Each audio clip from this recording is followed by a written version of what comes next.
दोस्तों, अगर आपको हमारे चैनल से जुड़ना है तो नीचे रेड कलर का आपको सब्सक्राइब दिख रहा होगा, इस पर आप लोगों को दबाना है। उसके बाद बेल आएगी, बेल पर भी दबाना है। फिर 3 ऑप्शन दिखेंगे, ऑल वाले ऑप्शन पर दबा लेना है। बस आप चैनल से आप जुड़ गए हैं, अब हर जानकारी आपके पास हमारी पहुंच जाए। और दोस्तों, all India anganwadi news channel की आज सुबह 11 बजे की खबरों में आप सब भाई बहनों का स्वागत है। वीडियो को आप सब भाई बहन लाइक जरूर कर दीजिए और चैनल को भी सब्सक्राइब करके बेल जरूर दबा लेना। देखिए, आपको सबसे पहले ही हम बता दें, यह वीडियो उत्तर प्रदेश की आंगनबाड़ी सेविका सहायिका मिनी और स्वयं सहायता समूह की सभी महिलाओं, इन सबके लिए है। तो पोषाहार के वितरण में किसकी कितनी और क्या भूमिका रहेगी, वो सब आपको इस वीडियो में आज के मालूम हो जाएगा। तो आज का वीडियो अंत तक देख करके जाना। सबसे पहले आपको दिखाएंगे एक ये सरकारी आदेश जो 23 अक्टूबर को निकला है।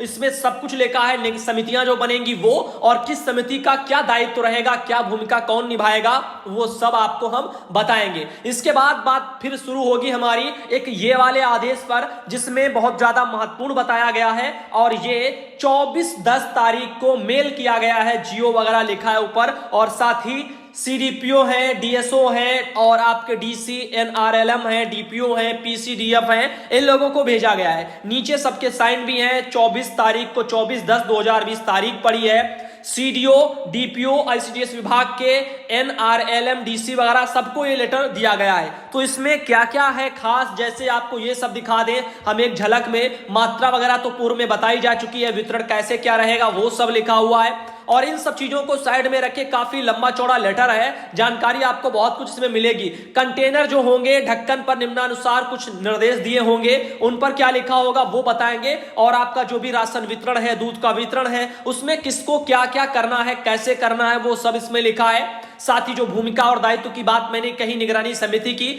उसके बारे में भी सब इसमें लिखा हुआ है। बाकी तो आपको पूर्व में बता ही चुके हैं कि स्वयं सहायता समूह की जो महिलाएं पोषाहार बांटेंगी, उनको 5 से 7 हजार रुपया बताया जा रहा है मिलेगा। और ये पैसा केवल उनको मिलने के लिए नहीं है, यानी पोषाहार वितरण के लिए ही नहीं है। 2 साल बाद आप सब जानते हो पोषाहार बनेगा भी, ब्लॉकों पर ही बनेगा, स्वयं सहायता समूह की महिलाएं ही बनाएंगी और वही बांटेंगी, तो इसीलिए उनको उतना पैसा मिलेगा। तो अब आपको हम इस लेटर की तरफ ले चल रहे हैं। अब उम्मीद है आप लोग पूरा देखेंगे और समझ के जाएंगे कि क्या क्या भूमिका किस पर है, वरना पता नहीं होगा तो आपकी दायित्वों से ज्यादा आप पर दायित्व डाल दिए जाएंगे। जितना काम लेना है उससे ज्यादा आपसे करवा लिया जाएगा। अब देखिए क्या है लिखा है। 1 अक्टूबर 2020 के अंतर्गत जनपद में संचालित बाल विकास परियोजना अंतर्गत आंगनबाड़ी केंद्रों अनुपूरक पोषाहार वितरण आपूर्ति में परिवर्तन किया गया है, जिसमें स्थानीय सस्ते गल्ले की दुकान से गेहूं चावल प्राप्त कर चिन्हित स्वयं सहायता समूह द्वारा स्थानीय स्तर पर दाल का क्रय कर प्रत्येक माह की 5 से 6 तारीख को आंगनबाड़ी कार्यकर्ती स्वयं सहायता समूह के माध्यम से लाभार्थियों को वितरित कराया जाएगा। इसके अतिरिक्त प्रत्येक माह की तिमाही में पीसीडीएफ से प्राप्त देसी घी, दुग्ध पाउडर, इनके पैकेट जो है वो भी परियोजना कार्यालय के माध्यम से स्वयं सहायता समूह को उपलब्ध कराया जाएगा, जिसे प्रत्येक तिमाही को 5 से 6 तारीख को स्वयं सहायता समूह आंगनबाड़ी कार्यकर्ती को उपलब्ध कराएंगी, जिसे लाभार्थियों को वितरित किया जाएगा। इस व्यवस्था के पर्यवेक्षण में निगरानी हेतु ग्राम निगरानी समिति तथा ब्लॉक निगरानी समिति का गठन किया जा चुका है। आइए इस निगरानी समिति के बारे में जान लीजिए। इसमें ग्राम निगरानी समिति में ग्राम प्रधान और सभासद अध्यक्ष इसके रहेंगे। ठीक है, अध्यक्ष कौन होगा निगरानी समिति का?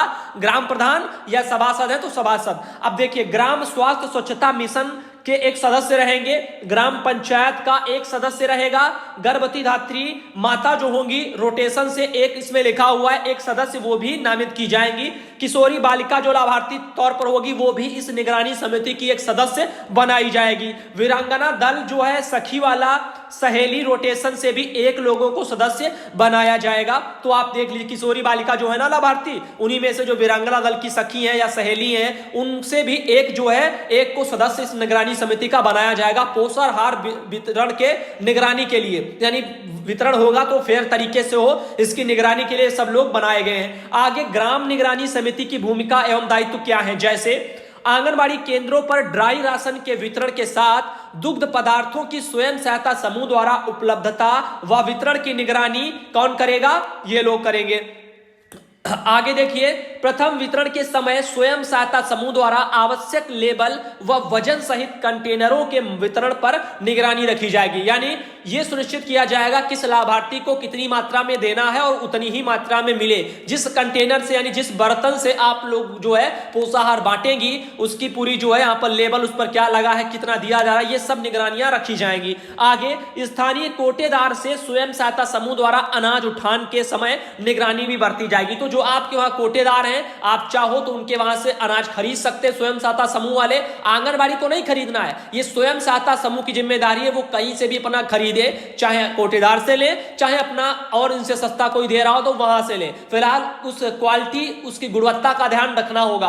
आगे देखिए, स्वयं सहायता समूह द्वारा जो है दाल के स्थानीय क्रय की निगरानी भी जो है करनी है। तो जो भी दाल वगैरह आएगी वो अलग से खरीद के आएगी, उसकी भी निगरानी जो स्वयं सहायता समूह को ही करनी है। ब्लॉक निगरानी समिति में कौन कौन है, देखो इसमें देखिए, खंड विकास अधिकारी इसके अध्यक्ष रहेंगे, बाल विकास परियोजना अधिकारी सदस्य रहेंगे, आपूर्ति निरीक्षक सदस्य रहेंगे, खाद्य सुरक्षा अधिकारी सदस्य रहेंगे, ब्लॉक मिशन प्रबंधक जिनको NRLM बोला जाता है वो भी इसके सदस्य रहेंगे, और ब्लॉक की एक आंगनबाड़ी कार्यकर्ती एवं वरिष्ठ मुख्य सेविका, यानी एक ब्लॉक की आंगनबाड़ी और एक जो है यहां पर मुख्य सेविका भी ये इसमें सदस्य रहेंगी ब्लॉक निगरानी समिति में भी। तो जो ब्लॉक लेवल पर एक समिति बनेगी उसमें भी एक आंगनबाड़ी और एक सुपरवाइजर उसमें रखी जाएंगी सदस्य के रूप में। बाकी जो आपकी ग्राम निगरानी समिति थी वो भी हमने आपको बता दी। अब आगे चलते और भी दायित्वों को देखते किसके ऊपर क्या दायित्व है। ब्लॉक निगरानी समिति की भूमिका क्या रहेगी। ब्लॉक जो है गोदामों में कोटेदार की आपूर्ति होने वाले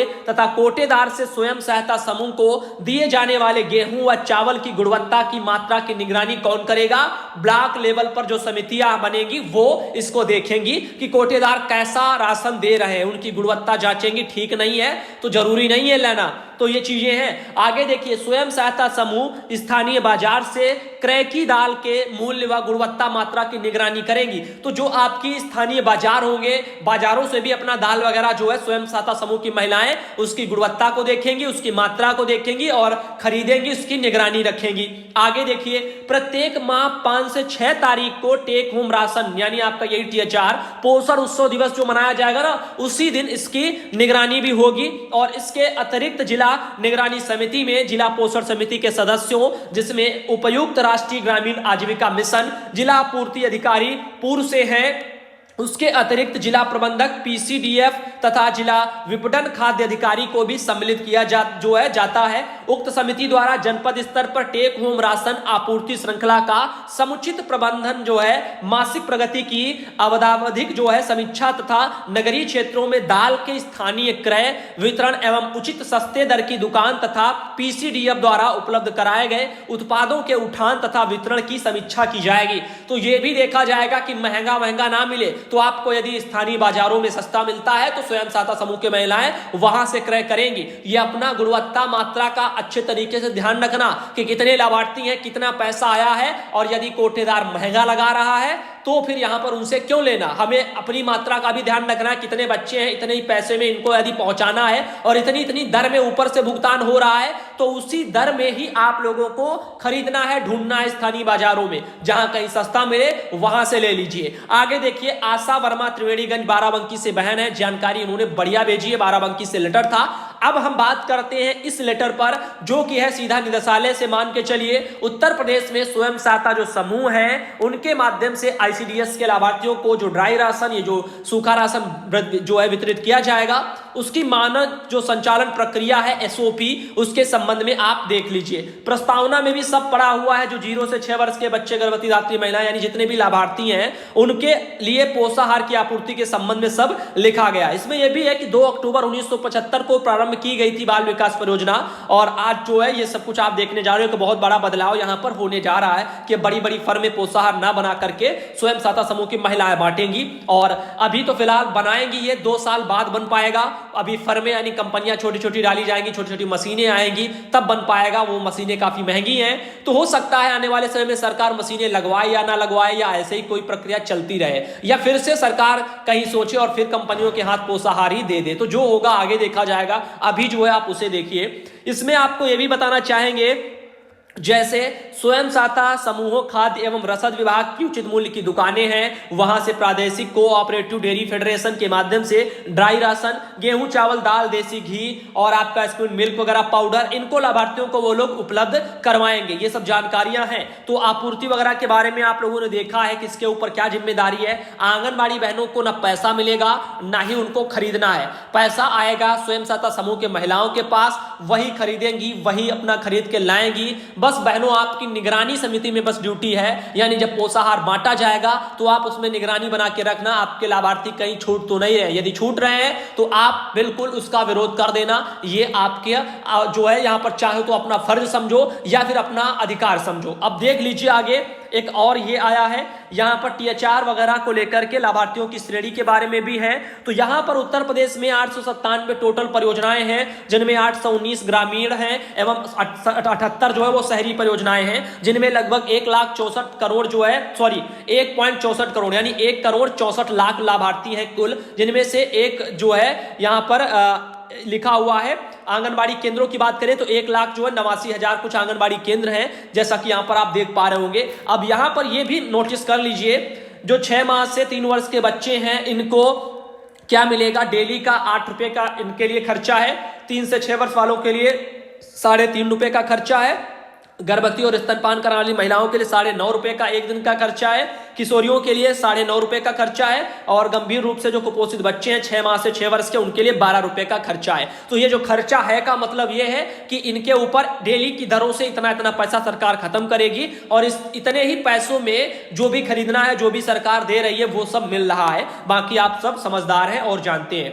बाकी मैंने आपको ये भी दिखाया है तमाम जगह से, उत्तराखंड से ही आपको अभी कुछ दिन पहले दिखाया था, 200, 250 ऐसे पैसे जो है दिए जा रहे हैं, एक एक लाभार्थी की श्रेणी पर खत्म हो रहा है पोषाहार के बदले, THR के बदले। तो ये देख रहे हो, और हमारे यहाँ क्या मिल रहा है, ये डेली के हिसाब से है, लेकिन वो उनका था मंथली, ये इनका डेली का। तो आप वो टोटल कुल मिलाकर के उतना ही हो जाएगा। तो ये आप अनुमान लगा के चलिए, क्योंकि 8 वगैरह एक दिन में अगर 8 खत्म होगा तो 30 दिन में कितना हुआ, 240। ऐसे आप लोग देख लीजिए, ऐसे सबका है, और ऐसे किसी का कम किसी का ज्यादा। तो फिलहाल के लिए हम और बताना चाहेंगे, जैसे अब बात करते हैं यहाँ पर और भी चीजें हैं, तो यहां पर आगे चलते हैं, कुछ और बता दें। ये एक और तालिका है, लाभार्थी मासिक ड्राई राशन का प्राविधान क्या है, इसमें भी देख लीजिए। 6 माह से 3 वर्ष आयु तक के जो बच्चे हैं इनको 1 किलो चावल, 1 किलोग्राम ये सब मिलेगा। तो भाई हम बता चुके हैं, मुझे नहीं लगता ये बार बार आपको बताएंगे, आप भी बोर हो जाओगे, क्योंकि आप सबको ये पता हो चुका है, मैंने बता दिया है। जरूरत पड़ेगी कभी तो इसका जो भी कटिंग है वो उठा करके हम अपने कम्युनिटी में डाल देंगे, आप उसको अच्छे से देख लेना। तो इसको हम नहीं बताएंगे, क्योंकि हम लगभग 10 बार इसको बता चुके होंगे। और फिलहाल आगे चलते हैं, आपको मेन चीजें बताना चाहेंगे। जैसे ये ग्राफ टाइप का है कि किसकी क्या जिम्मेदारी है, कैसे क्या सब बांटा जाएगा, कौन कौन क्या भूमिका निभाएगा, ये देख लीजिए। सब ऐसे ग्राफ बना हुआ है, कहां से क्या आएगा, कहां पर बटेगा, ये आप देख लीजिए। डिलीवरी वगैरह यहां पर हो रहे केंद्रों पर, ऐसे यहां पर सब जो है पहुंचाया जा रहा है।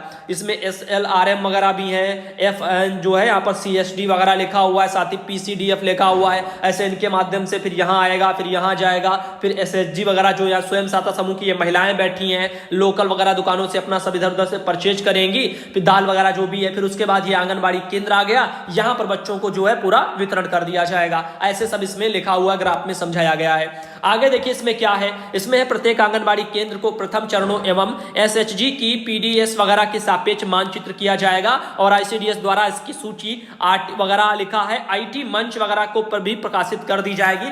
ऐसे यानी मानचित्रीकरण भी कराया जाएगा। इसीलिए आपने देखा होगा आंगनबाड़ी के जो केंद्र हैं उनका नक्शा मानचित्र वगैरह भी आप लोगों से कुछ समय पहले बनवाए गए हैं। आगे देखिए मांग पत्र के लिए ये आप लोग देख लीजिए, और आपको बता दें अच्छे तरीके से मैपिंग हो जाए, यानी मानचित्रीकरण हो जाए। इसके लिए आपके केंद्रों का लैटिट्यूड लॉन्गिट्यूड भी मांगा गया है, अक्षांश और देशांतर, ताकि अच्छे तरीके से दर्शाया जाए कितने डिग्री पर यानी कहां पर जो है केंद्र वगैरह स्थापित है। आगे और भी देख लीजिए, इसमें और भी चीजें हैं, पढ़ना वाला तो सब कुछ है, लेकिन पूरा पढ़ेंगे तो फिर आप लोग भी बोर हो जाओगे। फिलहाल के लिए आपको ये बता दें, जैसे गेहूं है, चावल है, ये सब आने वाला, दाल है, देसी घी है, और आपका देसी घी तो फिर कहने के लिए है, आप जानते हो देसी घी कहाँ जो है लोगों को रखा है। ग्रामीणों वालों को ही ग्रामीणों में ही देसी घी एक दूसरे से नहीं मिलता है, जो भी आएगा वो सब बनावटी इधर उधर का होगा, बड़ी बड़ी कंपनियों का होगा। तो आगे देख लीजिए, यहां पर इसमें लिखा है कि 3-4 तारीख को सामग्री का उठान कर लिया जाएगा। जो भी स्वयं सहायता समूह की महिलाएं हैं इनके माध्यम से पूरा उठाव कर लिया जाएगा और माह अक्टूबर एवं नवंबर 2020 का वितरण जो है वो 25 नवंबर तक कर दिया जाएगा। ठीक है, कब का?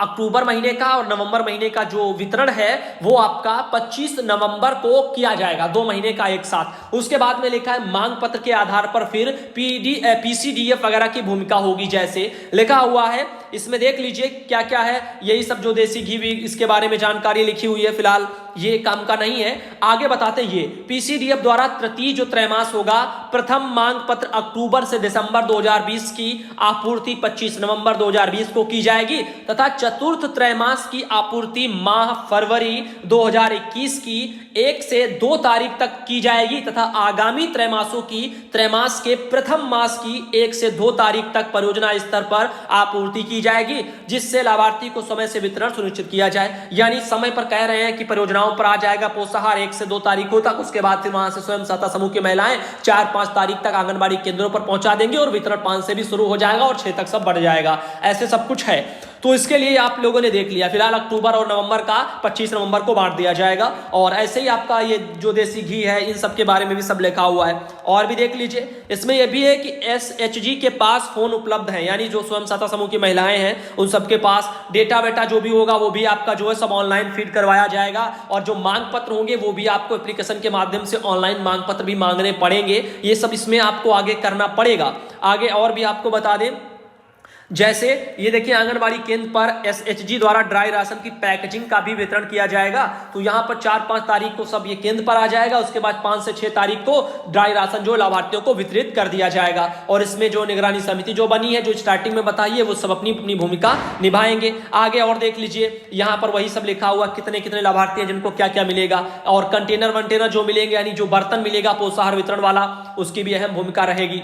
आगे देख लीजिए, ये कुछ कंटेनर हैं, उनके कलर वगैरह भी हैं। जो 6 माह से 3 वर्ष के आयु के बच्चे होंगे आसमानी नीले कलर का मिलेगा, 3 वर्ष से 6 वर्ष के बच्चे उनको हल्का हरा मिलेगा, गंभीर रूप से जो कुपोषित बच्चे हैं उनको लाल मिलेगा, गर्भवती और स्तनपान करने वाली महिलाओं को पीला कलर का मिलेगा, किशोरी बालिकाओं को जो 11 से 14 वर्ष की स्कूल से बाहर हो गई हैं उनको गुलाबी कलर का मिलेगा। तो ये आपके कंटेनर हैं, उनका कलर भी हमने बता दिया है। अब आगे देखो, यहाँ पर और भी है, जैसे बाल विकास सेवा पुष्टाहार विभाग उत्तर प्रदेश SNP और आपका SAG वगैरह के अंतर्गत ICDS पूरक आहार बिक्री के लिए नहीं है, क्रय तथा विक्रय दंडनीय अपराध है। परियोजना का नाम, जनपद का नाम, ये सब पढ़ के इसमें आएगा, यानी बेचने के लिए नहीं, ये सब इस पे एक यहाँ पर कंटेनरों के ढक्कन पर सब लिख दिया जाएगा। आगे उत्पाद, दुग्ध उत्पाद के लिए देखो यहाँ सब लिखा हुआ है, वही सब गेहूं चावल वितरण के लिए सब लिखा हुआ है। जो कंटेनर होंगे उसमें सब खुद ही नंबर पड़े होंगे, किसको कितनी मात्रा में देना है, थैले वैला जो भी है उनका निर्धारित मात्रा में सब कुछ प्राप्त करवा दिए जाएंगे। ऐसे सब इसमें लिख करके भेजा गया है। तो 5 से 6 तारीख को हर महीने ये वितरण वगैरह शुरू हो जाया करेगा।